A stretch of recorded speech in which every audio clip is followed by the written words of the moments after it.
Almost every Family Guy character has their own criminal past. But what if they were actually brought to justice over the terrible things they've done? If that did happen, Brian Griffin would be in some very hot water. The canine may be cute, but he's definitely not cuddly. In fact, he's committed a bunch of crimes over the years, which I will be categorizing by sentence length. This first crime is already super messed up, but at least I'll start this video off with a bang. Stewie becomes interested in a blood brothers ritual he saw on television and asks Brian to try it out with him. But the baby wakes up the next day with a very mysterious red mark on his mouth. Ow! What's this? Ah! You son of a... You gave me herpes! Wait, that's crazy. There's no way I gave you herpes. Then how do you explain this? You're a gross...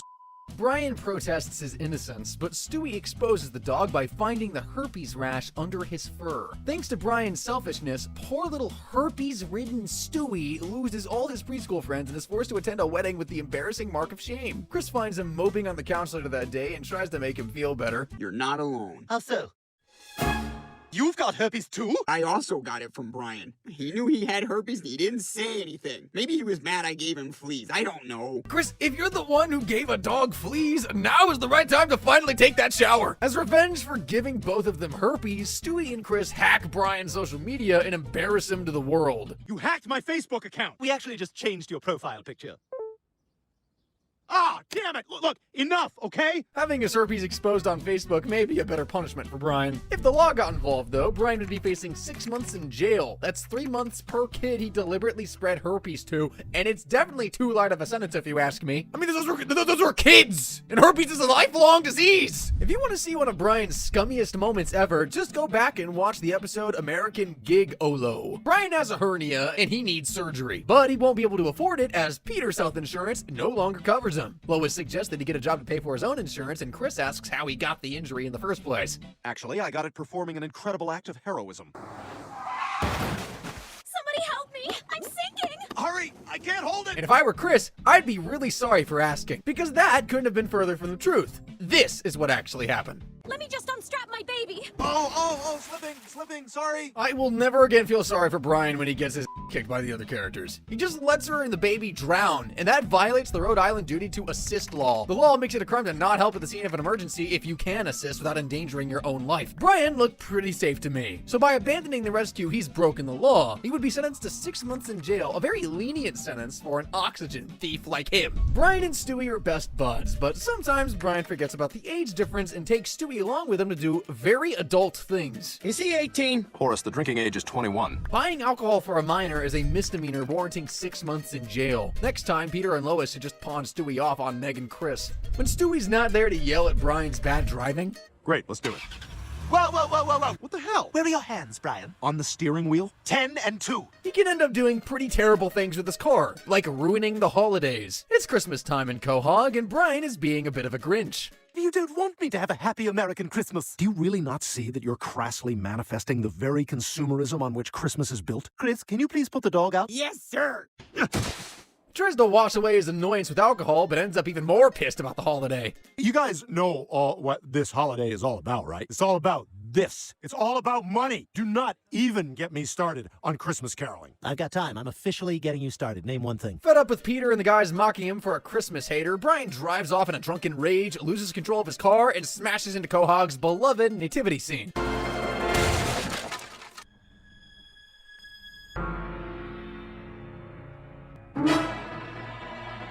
The vandalized nativity scene causes Mayor West to cancel Christmas, and Stewie drops an anonymous tip so police can find the wrecked car Brian abandoned in a parking lot. Brian is then arrested and spends Christmas morning alone in a jail cell, and that makes him realize the true meaning of Christmas, being with his family. Aww. While the ending of that episode was sweet, drunk driving definitely is not. In the show, Brian was released from jail within 24 hours, but in real life, he would not get off so easily, even if it is Christmas. He would spend a whole year in prison and could be banned from driving for at least 180 days, but worse than that, Brian will be getting a big pile of coal from Santa. Brian is usually a well-mannered dog, but he did take something without permission once. You remember Brian's son, Dylan?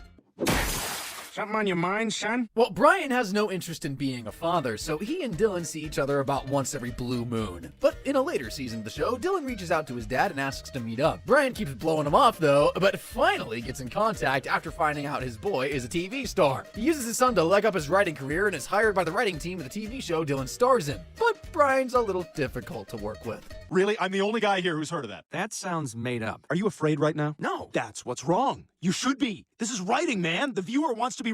Are you saying my 9-year-old daughter wants to?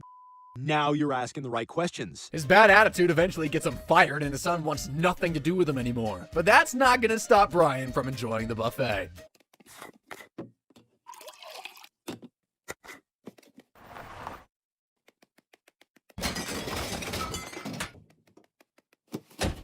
Stealing a whole buffet is extremely petty, but it's still classed as theft. If the producers reported Brian to the police, he could be sentenced to 1 year in jail. But I mean, shoot, that might be worth it. Like, did you see that food? It looked hella good! The dog getting married seems like the cutest thing ever, but it was a nightmare for Brian. Brian meets a new love interest at the bar, but finds out she's dying of cancer and has 2 weeks left to live. So to make her feel better, Brian asks for her hand in marriage, thinking that she won't be around for much longer. But right after the marriage has been made official, the doctor shows up and makes a surprise announcement. Your attention, please. Dr. Gravitas? I want to give you two your first gift. These are your latest test results, and they're remarkable, meaning Jess is going to live. It sucks for Brian to be stuck in a marriage he doesn't want, but it sucks even more when Jess becomes morbidly obese and adopts like 15 cats. Brian decides that enough is enough. Mommy was so sad when she had put you all up for adoption. Ooh, I'm going straight to the kitchen to make my favorite meal in a tiny apartment. Microwaved salmon. But instead of just calling a divorce attorney like any other person probably would here, or try to fix the marriage, he does this.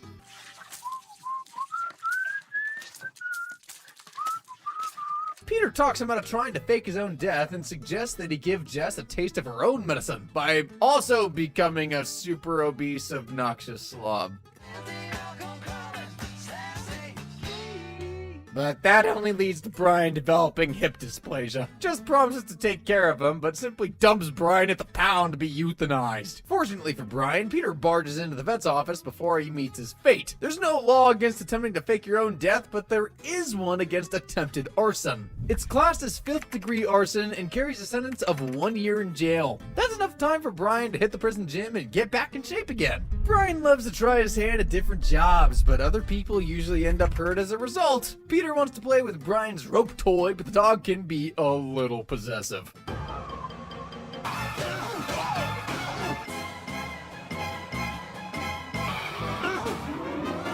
Brian is so upset over losing his teeth that he breaks down in front of his enemy. Now that you mention it, your face looks like a used condom. I know.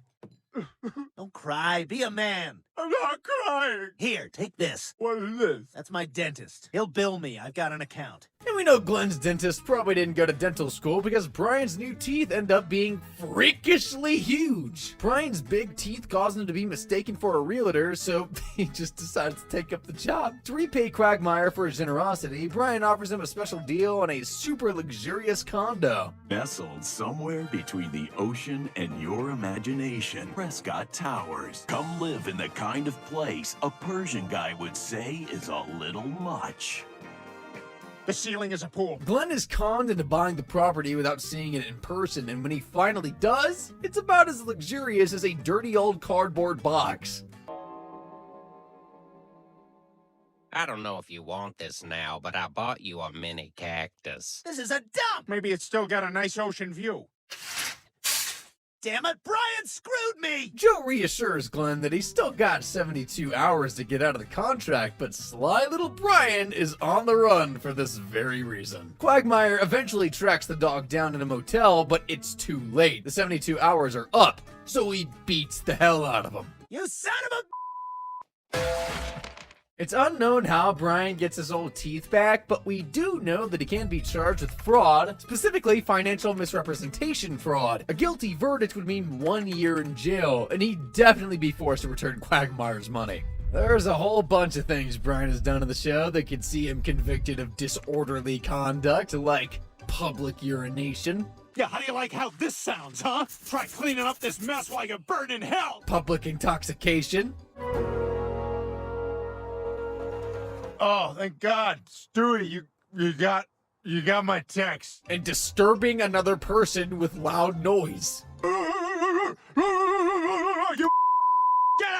I'll kill you! But come back tomorrow, same time. I get very sad on Sundays when you're not here. One account of disorderly conduct would earn Brian 6 months in jail, so Brian would be in the big house for at least 2.5 years altogether here. I mean, that doesn't seem too bad, but we're only just getting started here, keep in mind. There's lots of things they say to never feed your dog, like chocolate, grapes, onions. But there's something else canines shouldn't have either. Cocaine. In an episode aptly titled The Thin White Line, Brian gets a job as a drug-sniffing dog for the Quahog Police Department. But on the first day of the job, he accidentally ends up snorting some of the white stuff.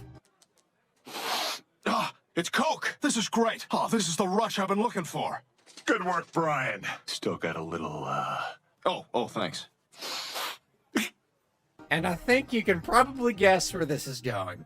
Everybody, this is Tina. What happened to you? Hey, how about a little less questions and a little more shut the hell up? Brian's drug problem causes him to be fired from the police department, and with no job to keep him busy, he starts acting like an even bigger jerk than usual to his family. Here, baby, I'll show you the channel Lois doesn't know about. Chris, look away. Meg takes Stewie upstairs. Brian, would you please ask your new friend to leave now? Things getting a little too real for the Stepford wife? Come on, baby girl, let's go to the park.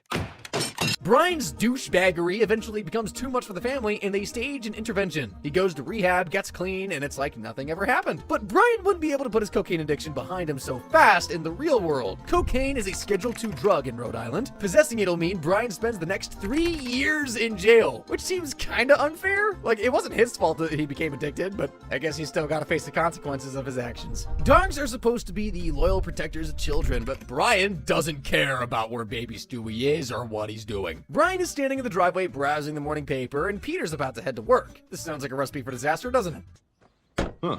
Thanks to effective treatments, Magic Johnson down to 1 aid.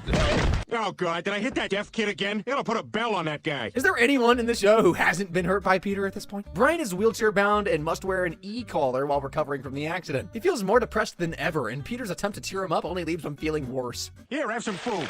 I'm not hungry. Here comes the gravy. However, Brian finds the joy of life again after singing with Frank Sinatra Jr. on stage. Brian and Frank start performing together on a regular basis, but his musical career is inconvenienced by Lois and Peter dumping Stewie on him. But the little guy proves to be the perfect addition to the duo. In Rhode Island. Oh, easy, kid. These people paid good money to get in here. How much are you charging them to get out? No mistake, like a bowl of chowder and a big clam cake. We love Rhode Island. I hate how Stewie's musical talent gets overshadowed by the whole evil genius thing. After the show, Brian goes out drinking and ends up losing the baby. So Lois starts to actually freak out, but the lost little boy soon reappears. Stewie was supposed to be in bed 2 hours ago. He was right here, right next to me like 4 hours ago. Brian, you were supposed to watch him. Hey, Brian, remember me? I'm the guy you left standing at the counter at McDonald's with a bag full of burgers.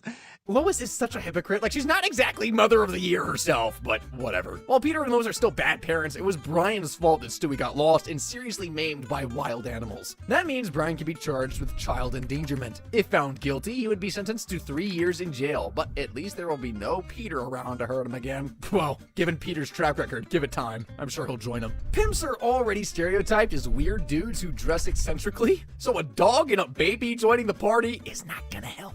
Brian and Stewie open a bed and breakfast together, but they don't attract the classy clientele they were hoping for. We're checking out. Just charge my card. That's weird. That's the 5th couple to check out after only an hour. Hi, we'd like a room, please. Wait, I'm sorry. Weren't you just here a moment ago with a different man? Oh, Stewie, we have a problem. The only people checking in are here to have with.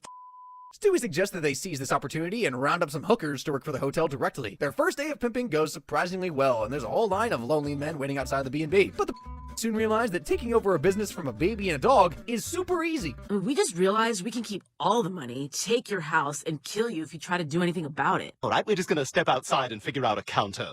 Accepting defeat, Brian and Stewie go and sit on a bench opposite their hotel. But turns out the baby is actually one step ahead of the hookers. A sentence I never thought I'd say in my life.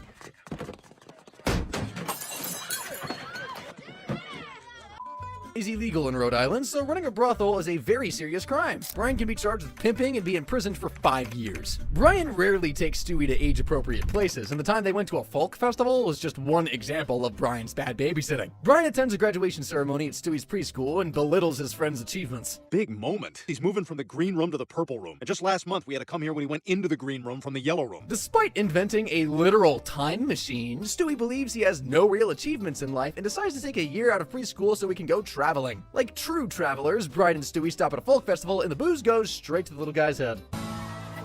I am a big fan of sundresses. Just waiting for a big gust of wind, right? See a couple fannies? Yeah? Give me a little bare hand slap. That's what we're here for. Okay, Stewie. Yeah, just give it a little test tap. See where she's at? Then you're pushing all up on that fanny. Whoa, Stewie. Yeah, I'll tell you who this Stewie is. This is day drinking Stewie, on the patrol for fannies. What are you looking at? The pair then befriend a hippie girl named Cassandra who asks the dog and baby something very disturbing. I was thinking maybe we could all have a three-way. I'm in. Yeah, totally. Cool, let's go. I'm serious, man. I'm doing this. I am too. Bring it on. Someone needs to check that woman's hard drive ASAP. They all head back to Cassandra's tent for the three-way, but before Stewie can be molested, the woman dies of a cocaine overdose. And even though Stewie and Brian did nothing to cause Cassandra's death, they feel it's necessary to hide her body anyway. Stewie's satisfied that he has experienced the real world, and the two of them head home. Knowing that hippie chick was dead but failing to report it is a crime, and actually moving her body and throwing it off the cliff is 10 times worse. Brian would be sentenced to 5 years in prison for violating the law, but he'd probably be more scared of people finding out he agreed to a three-way with a baby. Jeez, I can't believe I only covered 12 of Brian's crimes so far, and his prison sentence is already like 25.5 years. And if this dog is still your favorite character at this point, I'm sure these next crimes will change your mind in a heartbeat. Being a 2-time published author isn't an interesting pickup line, but having a time machine is. Brian hits the bar hoping to get laid, but his chances keep getting ruined by guys more successful than he is. My house has 8,000 square feet. Wow. I'm a writer. Published. Twice. I own a cinder block yard. In an act of desperation, he says he has a time machine, taking credit for Stewie's invention. The time machine pickup line works crazy well, and pretty soon Brian is bringing back a different chick each night to have in the time machine and explore different historical events, like the assassination of Lincoln for one. Where are we? Ford's Theater, April 14th, 1865. Valentine's Day! How romantic! Sure, you know me. The president's been shot! If you ask me, the president's the lucky one. He doesn't have to sit through the rest of the show. That was satisfying to me, guys. I always hated those old Muppets. But the jig is up for Brian when a young girl notices a sticker on the time machine, which reads, "Property of Stewie Griffin." Brian comes clean, but the chick he's just had sex with is hiding something even worse from him. Won't he see that thing on the control panel that says years traveled? What thing? It's no big deal. Just reverse it and take off the miles. That's what I do when I take my dad's car out. Are you 16? I will be next September. Somehow, I doubt a high schooler who spends the weekends at bars and sleeping with older men is very into reading, Brian. Having consensual sex with a 15-year-old is statutory. Brian would be facing 5 years in the clink, so he better get that time machine up and running pronto. We saw the miserable fate of Brian's siblings in the hands of Stewie. It's your brother. I found him for you, buddy. What's that big thing around his neck? Oh, I'll show you. But his cousin, Jasper, is alive and more fabulous than Brian will ever be. Jasper visits Brian and makes a surprise announcement about him and Ricardo. Okay, all right, time for the big announcement. Ricardo and I are getting married. Ooh, you hear that, Meg? Guys can marry other guys now. So, I mean, if they can do that, that's pretty much it for you, isn't it? I mean, you might as well pack it in. Game over. You're wrong, Stewie. Meg can always marry Neil. Not that she'd want to, though. Everyone is happy about the engagement, but Lois starts to feel uncomfortable when Brian suggests the couple get married at the Griffin's house. But Jasper and Ricardo's wedding will never go ahead anyway, because Mayor West has just banned gay marriage in the bid to prevent citizens from knowing he spent all the treasury on a Diggum statue. Brian is heartbroken for his cousin and starts to petition to fight the new law. Lois refuses to sign the petition, and Chris, wanting to win over a bigoted girl he has a crush on, destroys it. What the hell are you doing? I'm gonna get to touch right-wing boob because of this. You idiot! Now I'm gonna have to get 10,000 more signatures before tomorrow morning. What were you thinking? I'm not gonna lie, Chris's new haircut makes him look like Lois that time she cut her hair short. Poor Brian stays up all night gathering around 10,000 signatures and presents it to Mayor West in the morning. This is very impressive, but my decision stands. No! Come on, buddy, you'll leave. No, I can't let Jasper down. Since his peaceful petition didn't work, Brian chooses violence this time. I'm not gonna let you sign that. I don't want to shoot you, Mayor West. Good, because I'm incredibly crafty. Hey, what's that on the ceiling? Ha ha! Now I'm over here. Lois sees Brian holding Mayor West hostage on the TV and realizes how important legalizing gay marriage is to him. She goes to the courthouse to convince Brian to let the mayor go, and he does. In the end, Mayor West re-legalizes gay marriage since the kidnapping has distracted everyone from the Diggum fiasco. Jasper and Ricardo have their wedding as planned, and everyone lives happily ever after, supposedly. But Brian's ending wouldn't be so happy. He'll be charged with kidnapping Mayor West and would definitely be found guilty. He'd be spending the next 20 years in a jail cell, but at least he'd be there for a good cause. Brian claims to be an animal rights activist, but he really is just a massive hypocrite. Remember that time he participated in an illegal dog meat trade just to make a quick buck? Brian, I think I know why it's so cheap. They're made of dog meat. Look at all those poor, sad dogs. Or that time he hired a hitman to kill Quagmire's cat?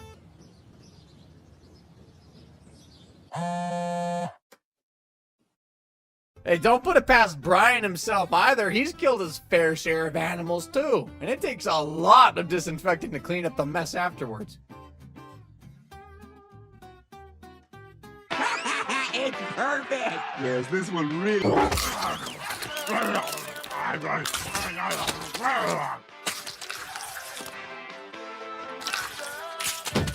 You just know you're evil when your violence renders Stewie speechless. Animal abusers get 5 years in jail, so Brian will be behind bars for the next 20 years for this, but he'll probably die of old age before he can get released anyway. Brian and Stewie are always bantering with each other, but in the episode Killer Queen, Brian's teasing went way too far. Stewie has ventured through time and space, but is terrified by the Queen album News of the World.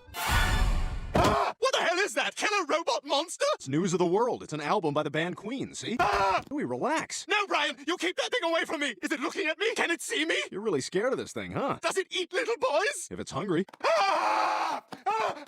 Guess that robot does look kind of creepy. Brian finds Stewie's terror hilarious and buys the record off Peter just so he can torment the baby again. Good morning, Rupert. Please tell me you set the timer on the coffee maker because I completely forgot.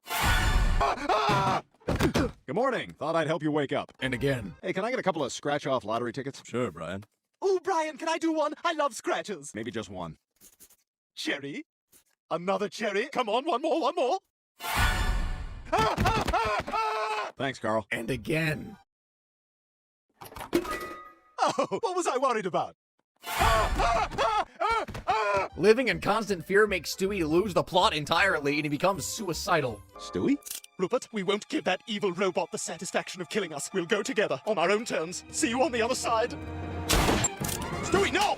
What the hell's wrong with you? It's that robot. He killed Queen, and now he's going to kill me. Poor little guy. Robophobia is no laughing matter, guys. Stewie does finally realize it's just an album and forgives Brian for scaring him like that, but a judge is not. Most people imagine child abuse as being physical, but in Rhode Island, harming a child's mental health can also get you convicted of the crime. And of course, Brian is also partial to physical child abuse as well. Child abuse carries a sentence of 20 years, so Brian would be in prison for a total of 4 decades. Despite that, Stewie's still safer in Brian's care than he is with his own parents, believe it or not. Ah, Daniel! What's all the yelling? Oh my God, what are you doing? First there wasn't enough water, then there was too much. I got you now, Batdamon. Oh, now I want you to live. What is it? We all thought Brian had no chance in hell of ever hooking up with Lois, but in the episode Switch the Flip, the Canine's dream finally came true. It all started with Stewie noticing that Brian's dating life had sunk to a new low. I like you, Brandy. I like you too. That's weird. You're on a weird date. That was the one time Peter said something we can all agree on. To straighten out his friend's life, Stewie builds a Freaky Friday-style machine that'll swap their bodies. Can't believe we actually switched bodies, Stewie. God, your head. It's so heavy. Gotta have a wide base. Let the shoulders do more. Okay, I'm off to get you a job, a girlfriend, and onto the road less scummy. Stewie first gets Brian a job as a poetry professor, but ends up becoming the most hated teacher on campus. He then finds Brian a girlfriend, but the woman turns out to be a prostitute accompanied by an angry pimp. Accepting that he failed to turn Brian's life around, Stewie decides that they flip the switch back to their original bodies, but while the machine is doing its thing, Peter and Chris burst into the bedroom and get sucked into the switching process, turning Stewie into Peter, Peter into Stewie, Chris into Brian, and Brian into Chris. Oh, frick, that's a mouthful. This body change leads to an extremely awkward and disturbing conversation between mother and son. Tell me you didn't forget. This is the weekend we're going to Dr. Johann's retreat. Remind me what that is again? The couple seminar where the husband learns how to give his wife an Are you saying we have to have this weekend? all weekend long. As soon as Brian finds out Stewie and Lois are at a retreat, he rushes over with the machine to switch bodies with Stewie, but the angry pimp from that morning stops them in their tracks. Stewie desperately tries to tell Brian how to fix the machine over the phone while simultaneously trying to ward off Lois. Peter, I'm gonna open the door with no hands. We've got to act quickly. First, open the back panel. Okay, it's open. All right, now you've got to reverse the voltage orientation and amplify the electron flow to the motherboard. Just say it in English, or so help me God, I will hang up and make you screw your mom. Brian ends up fixing the machine and replaces Stewie in the fat man's body, and we all know why he did that.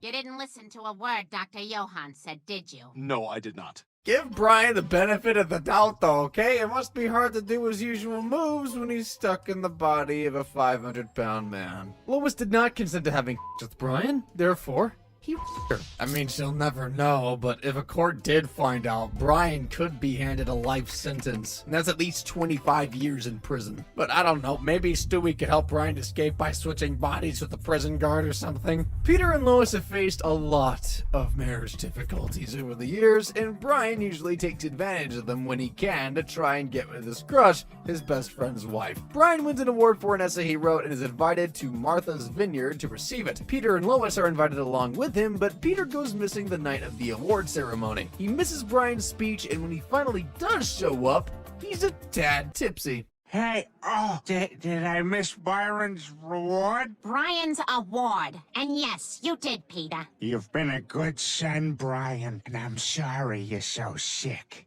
Okay, I guess tipsy wasn't the right word to use. The next morning, Lois and Brian spend the day together after Peter ditches his wife and soils himself. I wish I had a clip of that. Actually, no, I don't. By the end of the day, Brian's fantasies of kissing his darling Lois has become too much to bear, and he aggressively makes a pass at her. Oh my God, Brian! No, stop it! Can't help myself, Lois. I know you're married to Peter, but I love you and I can't stand it anymore. Brian, no! No! Get them! This is a good sweater! Off! Off! Brian, I think you'd better go. No! Stop scratching the door! Okay. She tells Peter what Brian did, and he confronts him the next day the only way he knows how.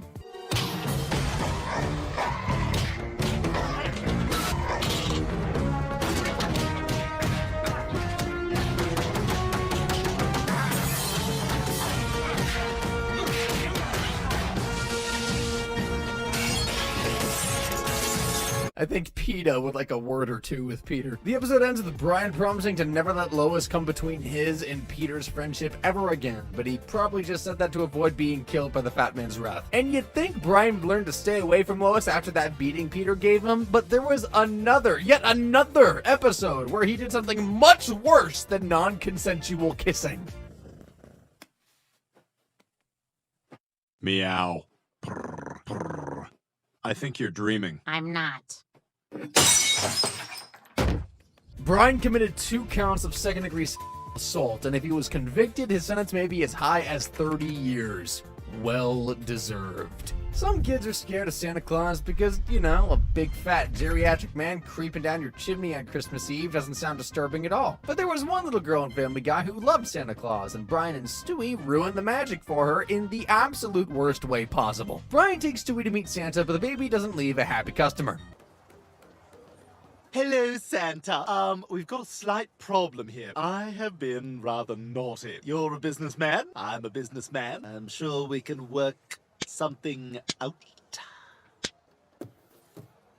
Wait, what are you doing? You can't leave now! Hey, wait, buddy, we've been in line for like 2 hours. Sorry, I'm done. That son of a...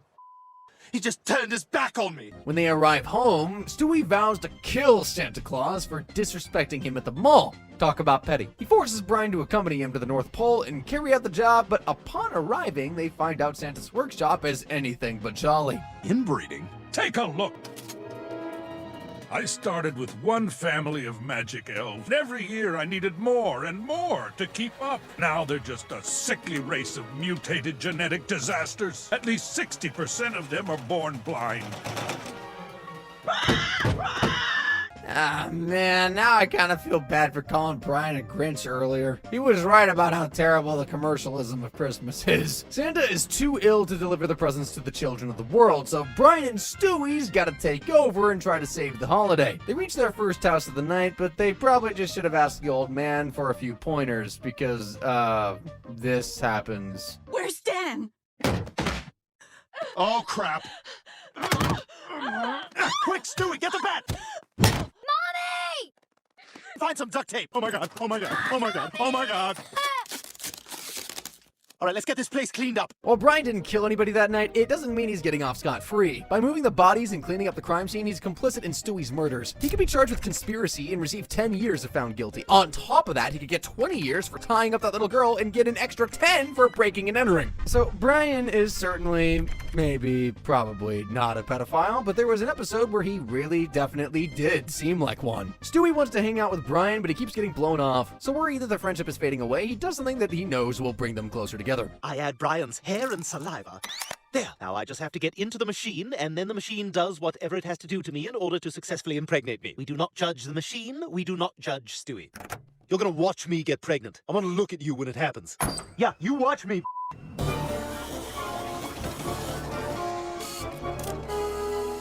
Don't worry, Stewie got the DNA from Brian's fur and saliva. He didn't go anywhere near. Anyway, the next morning, Stewie announces his pregnancy, and Brian is obviously shocked and worried about what people are going to assume he did to the baby. He immediately demands that Stewie get in a... We're pregnant! You're pregnant with our baby? How could this even happen? I took your DNA and inserted it into my temporary uterus through my fertilization device. People are gonna think I had with a male baby and then got him pregnant. Stewie, you have to get rid of it. Get rid of it? Say the word, Brian. I want to hear you say it. You need to get a big fat right this second. And when the baby refuses, he tries to do the job himself. I really don't want to talk anymore. Is it dead? What kind of monster hits a pregnant toddler? If you ever lay a finger on me again, I'll burn you in your bed. Could you do that now, please? Great work, Brian. Now people think you're not only a child, but a child beater. I cannot think of a worse thing for you to do in that situation. Stewie somehow reaches his third trimester within a few days, and the pregnancy side effects start to take a toll on him. My back is killing me, and I've also been experiencing a little morning sickness. It's for the baby. It's for the baby. I wonder what Lois is thinking about all this. Either she's so neglectful she hasn't noticed anything is wrong, or she thinks her baby is experiencing the worst case of bloating in human history. Stewie's water breaks before the due date, but Brian can't make it to the hospital in time, and this means Stewie must have the baby in the car. Brian, I'm going to need you to deliver the baby. Can you wait a second while I put a towel down? I don't want anything to get on the seats. Of course, our first priority should be to keep the vinyl clean. Oh God, it's coming! Can you see the head? I don't know where to look. Maybe you should look at the part of me where there's a baby coming out. Oh! Careful, don't get anything on the seats. I think another one's coming. I don't see it. I think it's coming out of my mouth. They're coming out of everywhere. Kill me! This hurts too much. Holy what is happening? Brian, save the placenta. Do you even have a placenta? Whatever comes out, save it. I want to eat it. Oh. The writers of Family Guy must have tried, like, every recreational drug on the black market to think of that scene, man. Stewie and Brian try to adjust to being the parents of 7 Stewie-Brian hybrids, but they can't cope with their children's many birth defects. I think that one is blind. We'll have to get him little sunglasses. Because dog head human ears over here doesn't react to anything I say. Hey, you! Okay, this one is deaf. We are going to be spending a fortune on schools. How are we going to pay for that? I don't even have a job. Well, you better get one. And not writing. A real job. Why are you being such a jerk? I don't know. I'm sorry. I just feel like once I get them on a schedule, everything will be fine. I'm surprised that one drowned. Like, knowing how messed up the baby's genes are, I was expecting to have, like, gills or something, man. What? Don't look at me! I'm just— 2 more babies died tragic deaths after that, with one meeting a very bloody end under Joe's lawnmower. Eventually, the exhausted parents have had enough of their remaining kids and throw in the towel by dumping them at an animal shelter. Stewie kept his pregnancy and birth a secret in the show, but what if CPS found out about those babies?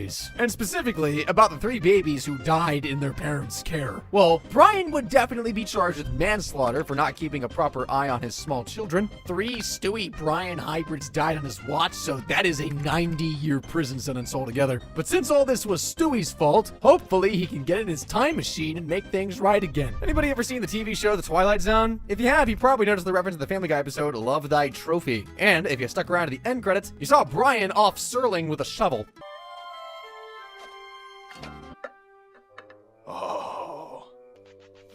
Submitted for your approval, a family pet with the uncontrollable urge to bury shiny objects in the yard. A shameful secret that nearly buried the peace and civility of an entire neighborhood. Rod Serling is just one of 7 people Brian has murdered, to my knowledge. The rest include Ivan Pavlov. Dog teasing. How's this for positive reinforcement?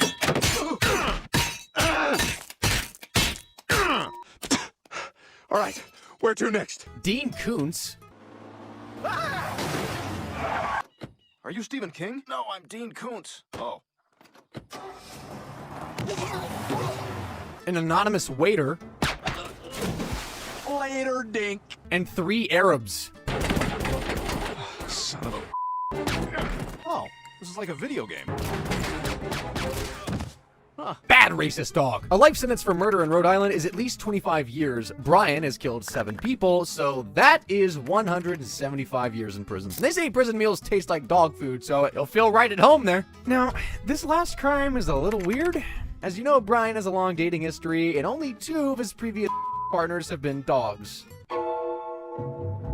Stewie, what the hell? These are all my ex-girlfriends. Interspecies relationships are apparently acceptable in the Family Guy universe, but they are extremely not here. While Brian is technically committing reverse zoophilia, I think the whole talking dog, human level intelligence thing would mean a judge would charge him for the crime anyway. Brian does better in the dating scene than most humans. Throughout the show, he's had 20 non-canine girlfriends. Rhode Island punishes zoophiles with 20 years in prison, so that means he'd be sentenced to 400 years in the slammer. All in all, Brian is a dangerous dog who will be spending a grand total of 870 and a half years in prison. He's definitely not a good boy. But are there characters who are worse than him? Well, click on the screen to find out all the evil things your favorite character has done.